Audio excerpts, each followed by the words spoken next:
story was a couple of weeks ago. So much has happened. But a couple of weeks ago, Toria Nuland, that's the Undersecretary of State who oversees Ukraine, mentioned in a Senate hearing that there are U.S.-funded biolabs in Ukraine. And whatever's in these labs, Nuland said to Marco Rubio, is so dangerous, she's worried it'll fall into the wrong hands. People get hurt. Now, we saw the tape of Nuland saying this, and we were really surprised. We'd never heard anything like this before. Biolabs in Ukraine? What? Why?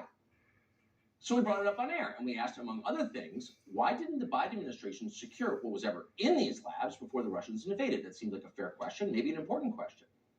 For asking it, we were immediately denounced by so-called reporters as disloyal agents of Vladimir Putin. They accused us of repeating discredited Russian disinformation about the existence of bioweapons in Ukraine. And they knew this because Pentagon Flax had handed them a, quote, fact sheet that told them so. So they read the talking points dutifully, as they always do. In fact, we hadn't even mentioned bioweapons. We just quoted what Toria Nuland told the Senate and asked what it meant. The whole thing was absurd. But the experience did get us thinking, what is the truth here? Why exactly are we paying for biolabs in Ukraine, of all places? How long has this been going on, and what's the purpose of it? So we started poking around to find out. We did. We just spoke to someone who knows the answer to this question, someone with direct first-hand knowledge of this topic. It turns out that our government has for some time funded biolabs in Ukraine that do, among other things, research on, yes, biological weapons. This is not a conspiracy theory. It's true. So why is the U.S. government doing this in Ukraine? The answer, because no one wants to do bioweapons research in this country. It's too dangerous, and it's too unpopular. For decades, the U.S. government worked on bioweapons at places like Fort Detrick in suburban Maryland, or underground at the Army's Dugway Proving Ground outside Salt Lake City. But after a series of accidents and controversies, the government decided to move bioweapons research offshore. Ukraine, among other countries, was a perfect place to relocate. Because Ukraine is not a democracy, the Ukrainian government can host all the bioweapons research it wants. There's nothing ordinary Ukrainians can do about it. That's the truth.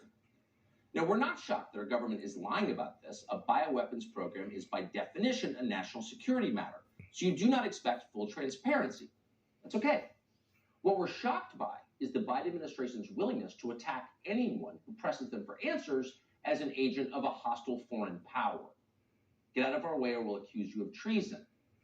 That's over the top. That's their MO. Not just the White House, but the toadies in the press corps who do their bidding. Denouncing American citizens as disloyal for telling the truth. No wonder so many elected Republicans obey them. They're afraid not to. But there's more to the story. How much more, we're not sure.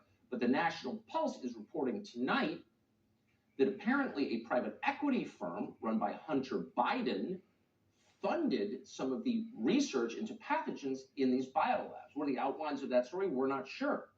But we know it's legitimate to ask what it means. Why wouldn't it be? You're not a Russian agent repeating discredited Putin talking points if you ask.